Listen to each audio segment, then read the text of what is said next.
Ladies and gentlemen, you are listening to Deathmatch Russell Podcast.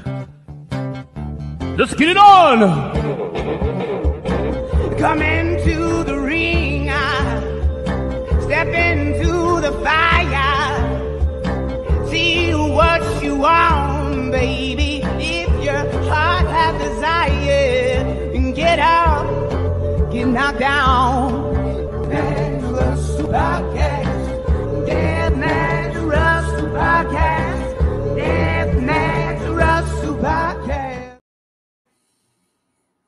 Good evening, everyone, and you're listening to another episode of the Deathmatch Russell Podcast. And my guest this time, you see him on XPW. He is XPW, the one and only Mr. Brawlin Bo Cooper. How are you? Hey, what's up, David? Thanks for having me, man. Finally, we get to do this podcast. I know we've touched base and trying to make it happen for a while, but I'm glad we're here today. Yeah. Absolutely, I appreciate that. No, you know what? We all have that days where we don't feel like doing a damn thing. It's a podcast. You can shut down. I can shut down and be like, all right, I'm on vacation. I don't have to do a podcast. I'm not scheduled. I go on my own schedule. You know, you're your own boss, man. I like it. I like it. I know. But so how you doing today? Pretty good. Good, man. Yeah, it's Tuesday. It's freaking cold on the East Coast, man. We got I think there's like a storm coming through, like a winter storm. We actually just went through a storm out here in Southern California. It was pretty gnarly on Saturday. It was one of the worst rainstorms I've seen. It actually snowed in a couple parts in Southern California, which is rare. You know, we never get the snow out here, but no, yeah, it's the sun's peeking through today, so it's looking more clear out. Yeah, we've had that cold air.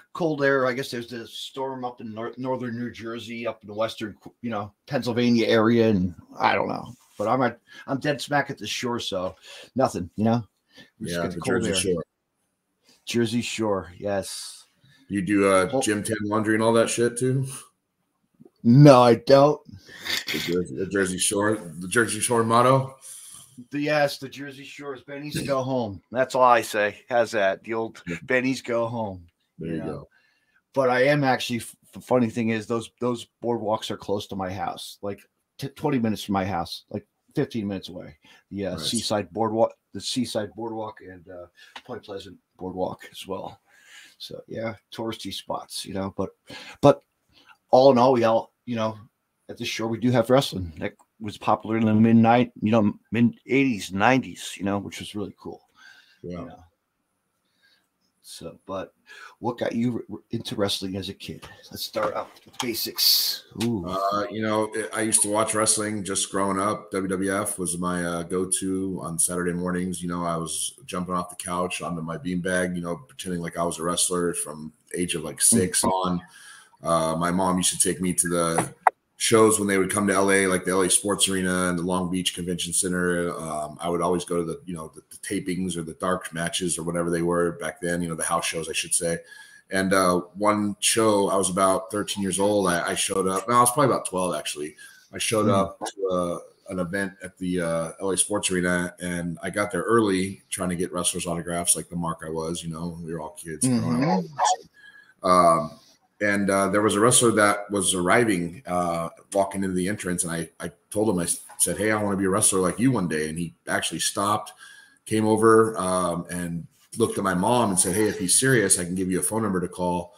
It's a wrestling school out there in San Bernardino. And I said, yeah, I'm down. And then I got the number. I think I called, or my mom called, and they said, hey, you're a little bit too young. You need to be at least 15 to come to the wrestling school. So I said, okay, no problem. And then I was watching a wrestling cable network show called Shadows Wrestling Network. It was like a kind of like a cable podcast like they did back then, before podcasts were even popular, because there wasn't podcasts. It was mostly just through the cable. And he mentioned a wrestling school, and I wrote down the phone number, and it was the same number actually that this wrestler gave to me. So I said, hey, I'm 15 now. I want to come down and train. And they said, all right, kid, let's come, show us what you got. So I went down to the Wrestling School of Hard Knocks out in San Bernardino under Jesse Hernandez and Bill Anderson. And I went there on a Saturday, and I showed them the number that wrestler gave me. And it was funny because that wrestler actually showed up to that school the same day, and it was Louis Spicoli. And he actually remembered giving me the number like previous year. So that was really cool. It was like a really, nostalgic thing that happened. So I started training in 95 and I had my first match in 97 and I haven't stopped. Man, yeah, you've had some good matches over the years. I was looking at your list on your cage match, and my gosh, you've had some good ones. You've actually been in a ring with a tag team that used to come down to the East Coast all the time for one of my local promotions, the Ballard brothers. Oh yeah, Shane and Shannon, man, they were great dudes. Great dudes. Yeah, I have nothing but the utmost respect for those guys, man. I mean, they actually took me under their wing when I started wrestling. I was probably about 2 years into wrestling, and I went on my first tour, up north to California, and I did a little loop run for about 5 or 6 shows up north, and I was obviously too young to drive, so my mom drove me up, to do these shows. God rest, God bless her for doing that. I almost said God rest her soul. She's still alive and kicking, 81 years old, but sorry, Mom. But my point is that the Ballards, they were from Southern California as well. They said, hey, if you want to ride with us after one of the shows, we can have a little fun and do some party. And I said, sure, man, let's do it. And we had some fun times on the road, man. And I've got to be in the ring against those guys multiple times, and they're just pure talent, and I miss them a lot, and I owe them a lot. Yeah, they used to come to in the mid 90s. Wrestling was so popular, at the shore, and there's a company. Actually, I like telling the story how his brother ran a promotion. Well, Iron Mike Sharp had a wrestling school. Mike Sharp, huh? That's cool. Yeah, I know, and for like $5, you would get. You'd have wrestling on a Saturday night, and you'd see X-Pac as the 1, 2, 3 Kid training, and Nova. You had Nova from ECW. His brother ran a promotion.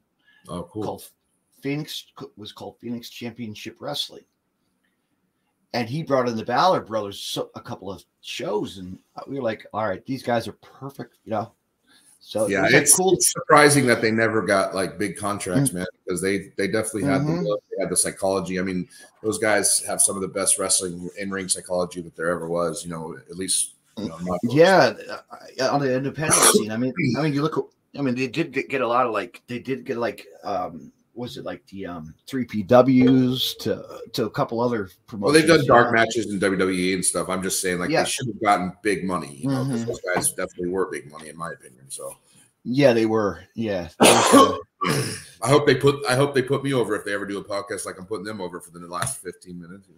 I probably should break him out. I know I should go. I should call. I probably have Shane's number. I should give him a buzz. Hey. On my podcast, I know this guy that you wrestled with. Yeah, there you go. Trained with him. I know, but that was probably a fun time in your career, just to be with guys that you really really just relate. They're respectful, and it was a certain time back then, compared to now. You had to actually, when you broke in the business, you had to earn it, and I was just a teenager, and I got my ass kicked multiple times by a lot of older guys, and guys thinking that I was just gonna do this as a hobby and not, make anything of it. And I kept proving myself time and time again. I was a teenager and a kid in a man's world in this business, and I think that they saw that, me being so young and trying to really make a name for myself and traveling with guys, such as the Honky Tonk and Superfly Jimmy Snuka and Iron Sheik, Gangrel and yeah, yeah, man. So it's just. Back then, like I said, it took a lot of respect. Who was your favorite, if you could to go back to your matches, your list of matches, like wrestling favorite, like legend that you liked, one of those guys that you liked, WWF, one of those guys like Snuka or, I only wrestled Snuka once. I mean, obviously it was an honor and, take the, for him to give me the splash, it hurt like hell. I'll be honest. It was a pretty stiff splash, but he was super cool. I'd say Gangrel probably. Right? Gangrel and me have a long history, man. Nothing but respect for Vamp as well. I actually, when I was training at the School of Hard Knocks, I was there for about 3.5 years, probably. I had a couple matches under my belt, and then Bill Anderson and Jesse Hernandez ended up splitting. They started doing their own thing, and it was hard for me to choose because they were both my trainers, and I obviously wanted to continue to train, and I didn't really want to pick one side or go to the other because I felt like I would betray one of my trainers. So I ended up actually going to Dean Malenko's wrestling school in Clearwater, Florida. I'm sorry, in Tampa, Florida. But I was living in Clearwater at the time because he had a house that he set up for all the students that would train with him. And the people that were like the house parents that watched over and, took care of the kids was Gangrel and Luna Vachon, God rest her soul. Yes. And me meeting them, obviously being a fan and someone that was trying to break into business. So, being around those two awesome people really, made my passion for the business grow stronger. Gangrel has been nothing but cool with me. We've had great matches. We've tag teamed together. I consider him one of my good friends, forever. I mean, me and him have definitely worked each other and done well and got that popping in the crowd. So yeah, he's a great guy, man. I'm glad I think he's doing really well because he has his wrestling school. He's still traveling all over and making appearances. He still is.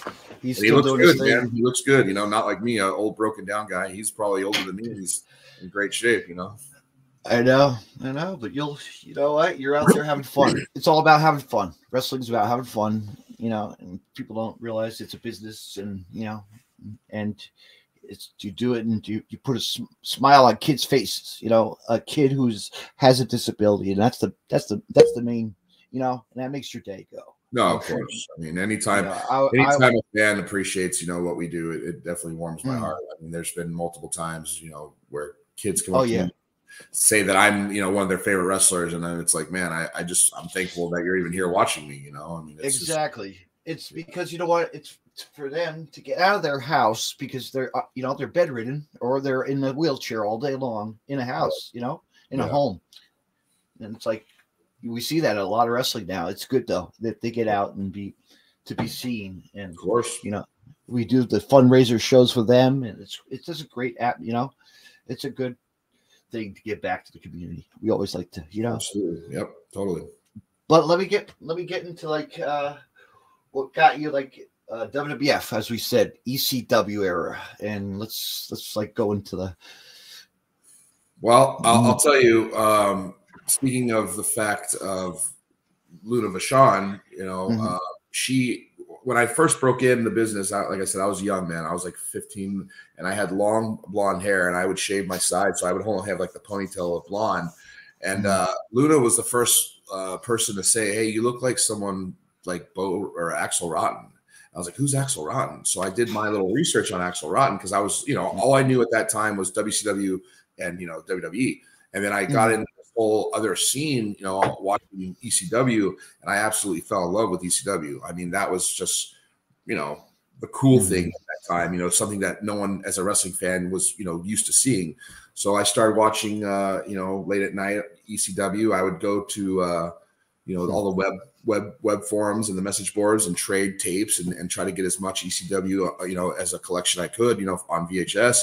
And I just really fell in love with, like guys like RVD and Sabu and just the style of the hardcore and the hard hitting and at the crowd, always was something that I was hopefully going to be a part of one day. I said, man, I really want to, if I could break into ECW, that'd be killer, obviously WWE or WCW was a dream, but my look, even though I didn't have as many tattoos as I do now, then I still was a bigger guy, rugged, more, not so WWE material looking.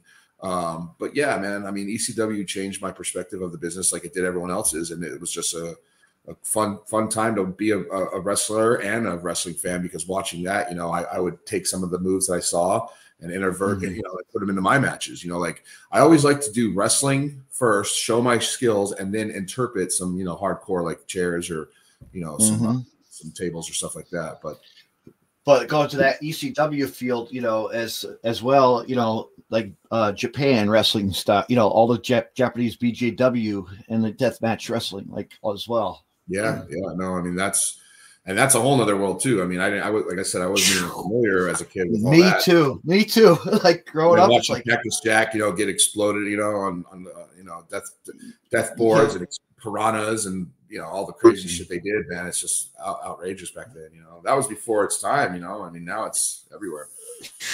They like to. But you see who's still growing strong, Jun Kasai. Like, Yeah. he's still carrying the torch, man. He's still got it, which is insane. He's one crazy monkey, man. Just like Odita as well, but he still explodes his back, Yep. But yeah, and then of course XPW came along. Like we had XPW, we had like 3PW, like I said, like these promotions, Well, when XPW first was, on the scene in Southern California,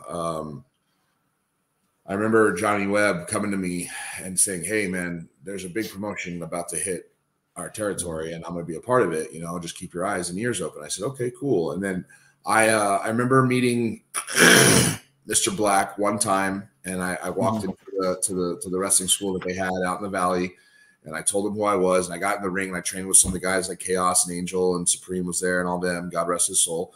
And I remember briefly speaking to Rob. He probably doesn't remember this, but I do. And it was one of those things where I said, "Hey, I'd love to be a part of this if you have anything for me." And he said, "Well, we could talk, but you realize that, if we did have something for you, it's pretty much an exclusive federation." And I said, "Okay." And then at that time I wanted to get my name out there so much that I was traveling all over, up and down California, Arizona, Vegas, Florida, back and forth, just to get my name on the road.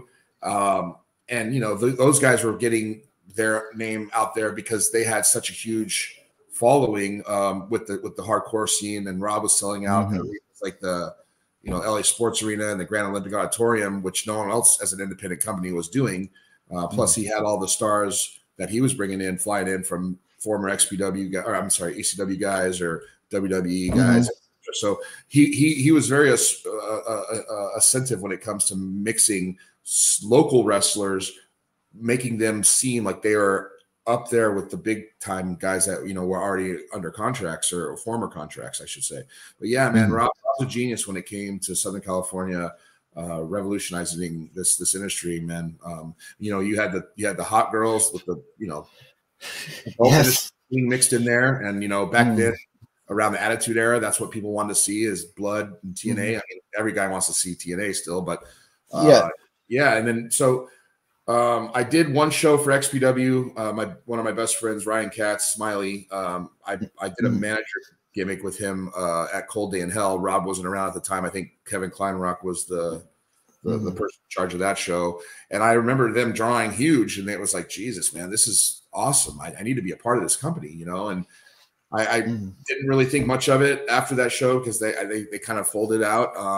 That was like in 2006 or 7. Don't quote me on that. Cold Day in Hell. And then afterwards, man, I just continued doing my thing. I wrestled up and down everywhere and did my and you got a part, and you were part of that midget wrestling. You got yourself involved with yeah, man. One of my boys who I've known for years, Billy Blade, owns Micromania, and he's doing fantastically well across the nation. He actually has two. He actually has two crews. One that he runs and another business partner that he has, and they do separate shows, throughout the nation, throughout the week.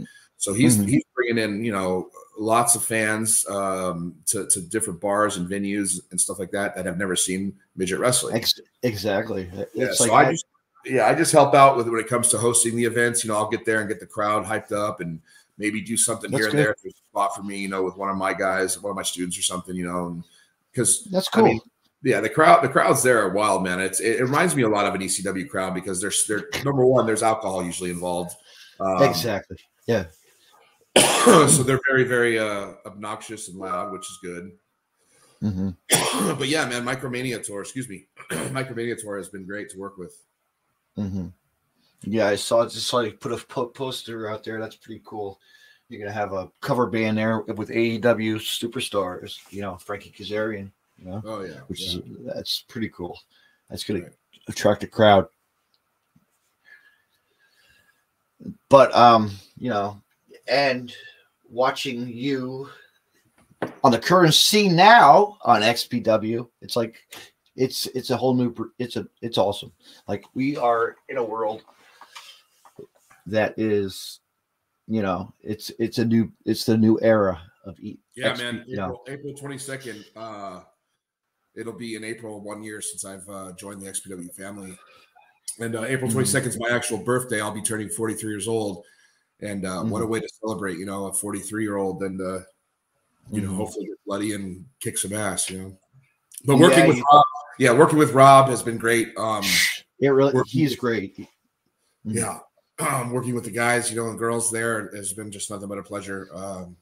They're like family, you know, everyone there. It really is. We got that. Yep. Family, good friends, you know, it's a growth that keeps on growing, you know? Absolutely.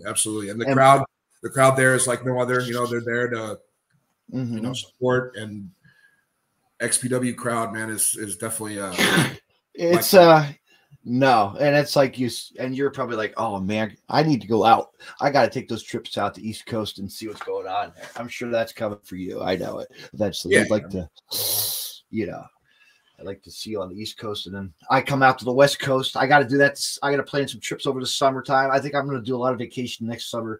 I'm going to book some trips. Yeah, hopefully you can make it out to one of our shows out here, man. I know. Just to help chat out, you know. I don't care, you know. Absolutely. But you know, you just had a match with Trex. Terex. His name. Yep, Terex. Yep. Biggie Biggs. And Judge Joe. Yep, Judge Joe. That was a really good. That was a really good match you guys you put on, you know. Thanks, man. You I know you really wish you had the W, but you know, it's next time. Well, you know, I wrestled Terex and Joe on the previous show, and I came out the winner. So you know, unfortunately this show you know, Judge Joe got the best of all of us, but you know, you never know, man, because I mean he's an up and comer who definitely has a bright future, you know, with XPW. But yeah, man, I mean, he gave me a DDT in the thumbtacks, and I literally couldn't see anything out of my right eye, and I was just out. I know. But, it was a fun match for sure, and all three of those guys definitely are ass kickers, and you know, it's always. But you're gonna keep the train going, and you got some matches ahead of you, so you know you got some. Not very many left, but I got some left in me. You got some left in the tank, right? As they say. Who would? Oh, I know you want to face them all. You don't want the whole roster. Whoever they throw at me, brother, I'm ready. You know.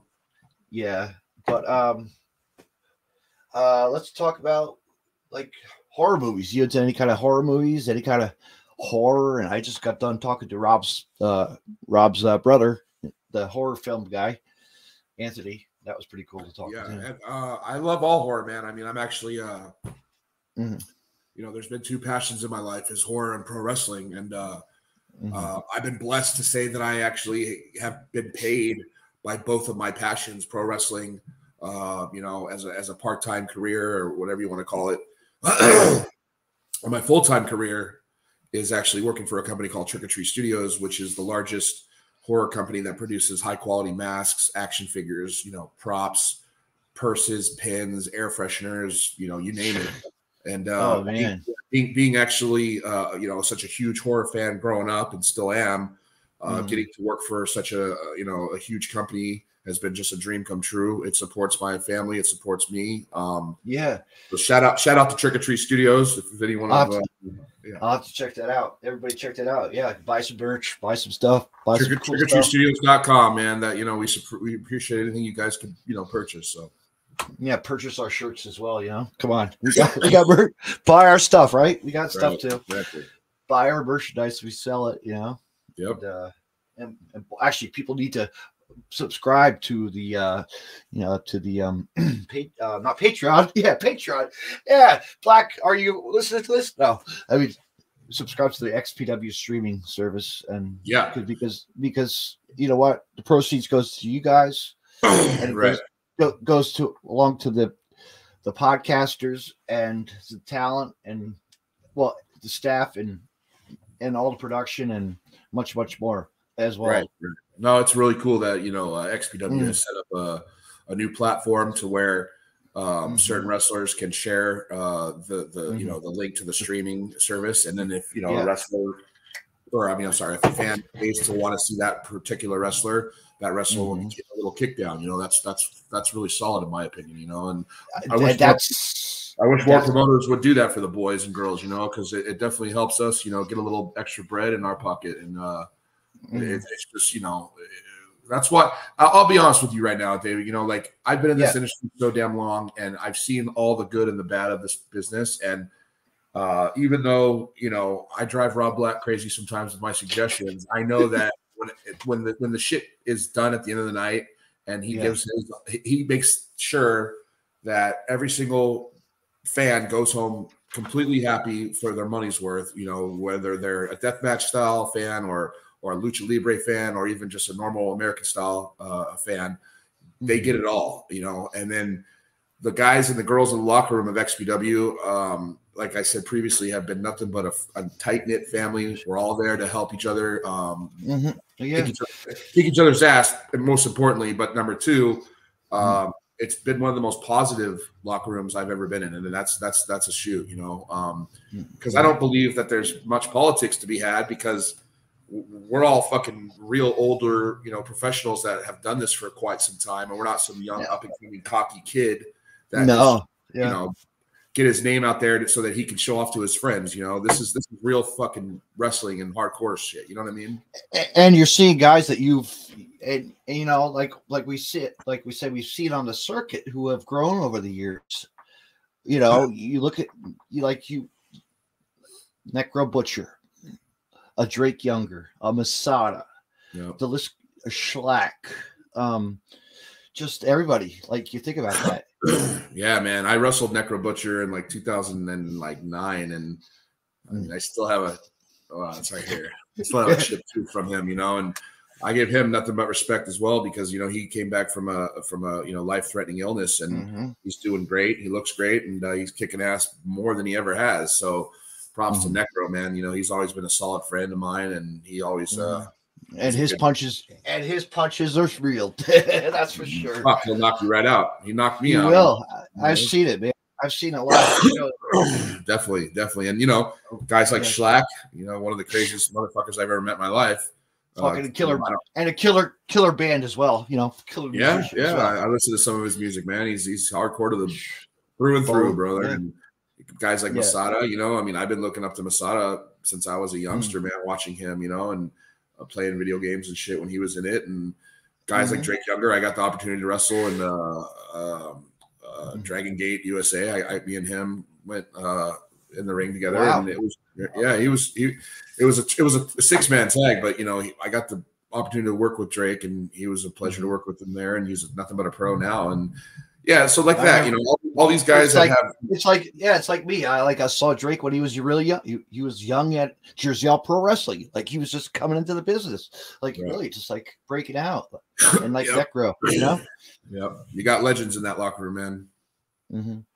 And more to come, more new, more and surprises, and, you know, just a lot of good stuff coming, man. Absolutely. We'll definitely do this again. We'll do another podcast. Sounds good, man. And feel free to plug anything, man. Whatever you want to plug. I got nothing coming up. But man, let's just. What do we have? April. We have April. Well, you got the New Jersey. You got the New Jersey show coming up.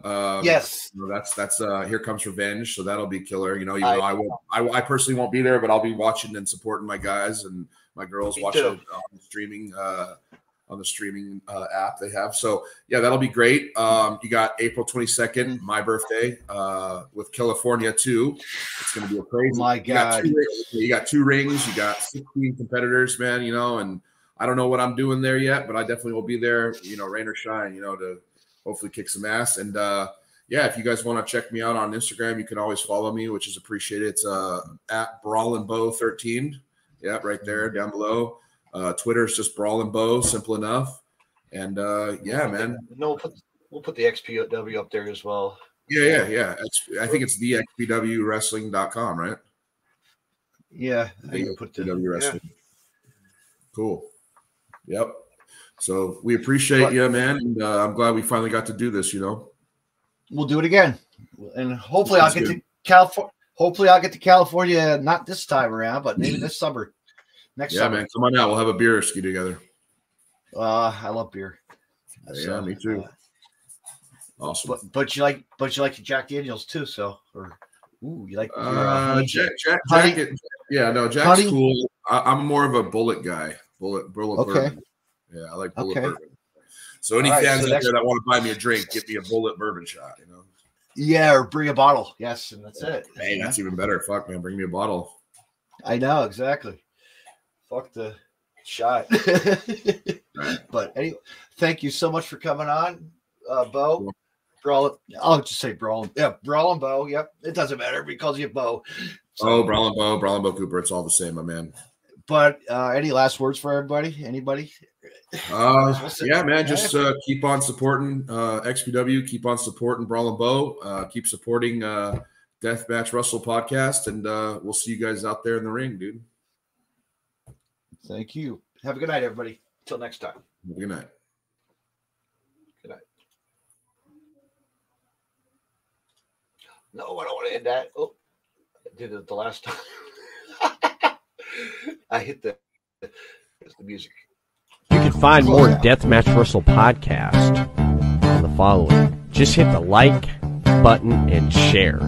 You can hear the audio portion of Deathmatch Wrestle podcast on Stitcher Radio and on iTunes.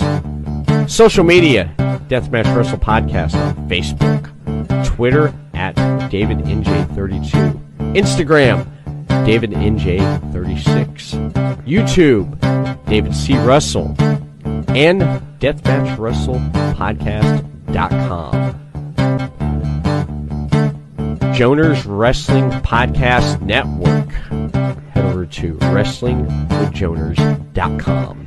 Follow them on Facebook, Joner's Wrestling Podcast Network. Twitter at @WithJoners_pod. I want to mention Collar and Elbow. Collarandelbowbrand.com. Use the promo code Deathmatch Wrestle Podcast and save 10% off when you make a purchase. Deathmatch Wrestle Podcast.